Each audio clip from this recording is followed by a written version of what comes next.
Halo teman-teman, pada video kali ini saya dan anggota kelompok saya akan membahas tugas UAS Hukum Bisnis kami mengenai tutorial pembayaran pajak pada PT Honte College. Sebelumnya, dari kelompok kami terdiri dari saya Alvin, Fransing, Reni, Sielen, Elianto, Hernando, dan Gelasia. Pertama-tama saya akan menjelaskan tentang gambaran usaha dari Honte College. Honte College merupakan sebuah tempat untuk para masyarakat mendapatkan edukasi berbahasa Mandarin yang berlokasi di Kepulauan Riau, Batam, tepatnya di Ruko Imperium Blok B nomor 25 Taman Baloi. Honte College didirikan oleh Bapak Frankie yang merupakan direktur dari Honte College dan adalah narasumber yang kami wawancarai pada video kemarin. Jadi Honte College merupakan perseroan terbatas atau merupakan sebuah PT yang tepatnya adalah PT Honte Landasan Budaya. PT Honte ini bergerak di bidang pendidikan khususnya di pendidikan berbahasa Mandarin. Pada saat ini Honte College hanya terfokus pada berbahasa Mandarin, namun kedepannya mereka juga ingin berkembang untuk bisa mengajarkan lebih banyak macam bahasa yang lainnya. Selain itu juga, Honte College juga memberikan beasiswa kepada siswa lainnya serta mempelopori banyak kegiatan lainnya. Walaupun Honte College ini baru didirikan pada tahun 2020, namun mereka sudah mampu mengajari banyak siswa untuk berbahasa Mandarin serta sudah mengadakan kegiatan untuk mengajak masyarakat untuk bisa ikut belajar berbahasa Mandarin. Seperti contohnya Honte College ini mengadakan lomba puisi berbahasa Mandarin pada anak-anak yang masih di bangku SD. Tujuannya adalah untuk mengembangkan kemampuan berbahasa Mandarin mereka sejak kecil. Selain itu, Honte College juga mengadakan berbagai macam virtual camp dengan kampus pada luar negeri dengan tujuan adalah agar bisa melakukan pertukaran budaya dengan peserta dari luar negeri lain, sehingga kita juga bisa lebih mengerti tentang budaya berbahasa Mandarin pada luar negeri. Selanjutnya akan dilanjutkan oleh teman saya. Halo teman-teman, di sini saya akan menjelaskan hasil pembahasan dari proyek UTS yang telah kami lakukan kemarin.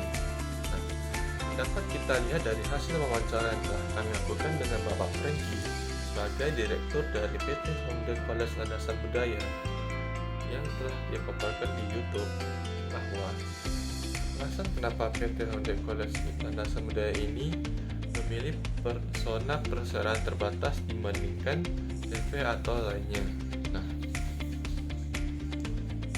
Alasan mengapa PT Honte College ini memilih perseroan terbatas ini adalah untuk memudahkan Honte College ini untuk melakukan suatu perkembangan pada jangka waktu atau masa yang akan datang. Dikarenakan perseroan terbatas ini akan lebih memudahkan untuk mendapatkan izin atau lebih leluasa dalam melakukan aktivitas. Honte College ini sudah berencana untuk melanjutkan usaha ini dalam jangka waktu yang panjang. Dari hasil wawancara yang telah kami lakukan dapat disimpulkan bahwa Honte College ini berencana untuk berkembang selain dari bidang pendidikan. Kemudian, untuk cara pembayaran pajak Honte College ini cukup gampang sesuai dengan yang kami dapatkan dari wawancara dengan narasumber. Bahwa untuk pembayaran pajak ini cukup dengan melaporkan hasil penghasilan per bulan serta SPT tahunan Honte College. Pajak yang dikenakan oleh Honte College ini merupakan pajak pendidikan, di mana itu dikenakan sekitar 5% sampai dengan 10% dari biayanya, sesuai dengan yang diinfokan oleh narasumber. Sekian dari penjelasan saya, akan dilanjutkan oleh rekan saya. Baiklah, di sini saya akan menjelaskan dampak apa saja yang terjadi jika sebuah perusahaan tidak menaati peraturan dalam membayar pajak. Jadi bagi seorang individu atau seorang warga negara atau orang yang mempunyai usaha dan memiliki badan usaha, tentunya tidak asingnya dengan kewajiban membayar pajak tersebut. Karena wajib pajak ini adalah kontribusi kita sebagai warga negara atau orang yang terutang secara pribadi maupun badan yang bersifat memaksa yang sudah diatur dalam Undang-Undang Nomor 28 Tahun 2007 yang merupakan perubahan ketiga dari Undang-Undang Nomor 6 Tahun 1983 tentang cara, ketentuan umum, dan tata cara perpajakan. Nah, meskipun demikian, sudah diatur dan juga sudah ada undang-undangnya, banyak pihak yang masih menghindari kewajiban membayar pajak ini. Padahal membayar pajak tepat waktu dapat membawa dampak positif bagi perusahaan yang mungkin saat ini sedang berkembang ya. Jadi terlebih bagi orang yang memiliki badan usaha. Kemudian dampak apa saja yang terjadi jika sebuah perusahaan tidak dapat membayar pajak atau sering melalaikan kewajiban tersebut? Yang pertama, pengusaha tidak bisa mendaftarkan online single submission atau OSS. Jadi OSS ini adalah sistem perizinan yang berusaha terintegrasi secara elektronik. Nah, sistem ini merupakan sistem perizinan sebagai sebuah kegiatan usaha baik maupun di pemerintahan atau swasta. Namun jika pengusaha tidak memiliki wajib pajak ini, tidak menaati aturan pembayaran pajak, maka dia tidak bisa mendapatkan nomor induk berusaha atau dari sistem OS ini. Nah, sedangkan sistem OS ini sudah terintegrasi dengan data perpajakan. Nah, kerugian ini tentunya bakal dirasakan oleh pengusaha atau perusahaan yang tidak dapat melakukan registrasi OSS atau tidak dapat memiliki surat izin usaha. Yang kedua, tidak memiliki reputasi terpercaya di mata konsumen. Jadi pengusaha yang memiliki nomor pokok wajib pajak tentunya akan dipandang lebih kredibel oleh konsumen atau kliennya. Namun kalau NPWP ini, karena NPWP juga menjadi syarat kontak ya dengan konsumen, syarat kontak kerja yang penting gitu, yang lebih terlihat profesional dan memiliki reputasi yang baik yang dapat dipercaya.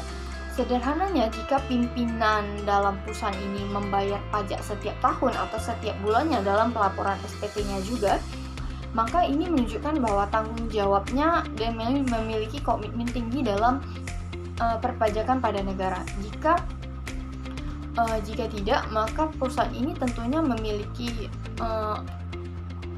tidak memiliki reputasi yang baik ya di mata konsumen jika tidak memiliki nomor pokok wajib pajak.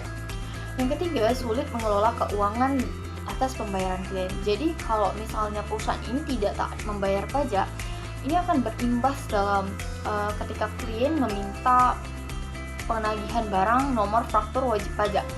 Karena ini pasti akan sulit ya bagi perusahaan yang telat membayar pajak, mungkin tidak membayar pajak secara rutin, maka dia tidak bisa mendapatkan nomor faktur pembayaran pajak tersebut. Nah, kemungkinan masalah ini akan panjang dan mempengaruhi kesehatan keuangan perusahaan tersebut. Kemudian ada proses bisnis dalam pengawasan AEOI, Automatic Exchange of Information. Jadi sistem informasi ini adalah sistem pertukaran informasi antara rekening wajib pajak negara dengan metode yang lebih otomatis. Jadi pengusaha yang berpotensi pendapatannya makin besar namun melakukan penghindaran pajak, dia akan penghasilan di luar negeri bisa saja ini akan menjadi target AEOI ya. Kemudian masuk dalam daftar nama hitam petugas pajak. Jadi kalau misalnya perusahaan ini sudah tidak menaati, bagi perusahaan yang tidak mematuhi peraturan, maka sanksi yang akan diterima dari mulai sanksi ringan sampai sanksi berat. Jadi kalau mulai dari pengagihan, pencekalan hingga penyanderaan atau dikenal sebagai gizeling.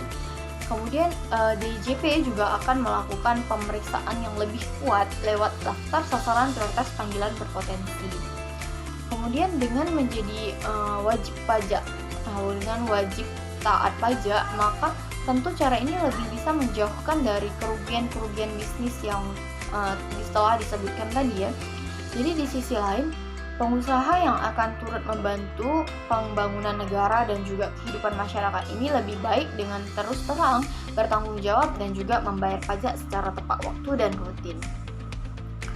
Halo, saya Galasia Gwyneth dengan NPM 2041055. Di video ini saya akan menjelaskan cara Home the College membayar pajak. Kita dapat membayar pajak dengan dua cara, yaitu secara online atau m-banking dan ke counter langsung atau ke bank. Dengan cara online dapat dilakukan secara mudah. Kita dapat mendownload e-billing atau kode untuk membayar pajak. Kemudian kita masuk ke website dari m-banking. Kemudian kita pilih jenis pajak yang akan kita bayar. Kemudian kita masukkan nomor rekening, masukkan nomor e-billing kita, kemudian kita cocokkan dengan data yang ada, dan kita sesuaikan nominal yang ada di e-billing. Kemudian setelah semua sesuai, baru kita submit dan kita transfer. Nah, kemudian nanti akan keluar email atau bukti pembayaran pajak kita yang akan dikirimkan ke email kita.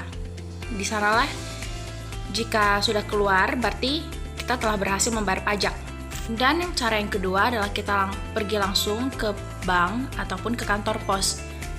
Nah, jika kita ke bank, caranya sangat mudah, yaitu kita hanya perlu mengisi kode e-billing kita di slip setoran. Pastikan nama perusahaan dan NPWP kita benar. Kemudian kita kasih ke teller dan jumlah uang yang sesuai dengan di e-billing. Kemudian akan diproses oleh orang bank. Dan setelah semua selesai, kita dapat kembali ke website pajak.go.id. Kemudian kita submit pelaporan pajak, dan setelah itu pembayaran pajak telah selesai. Halo teman-teman, perkenalkan nama Shishelan dengan NPM 2041012.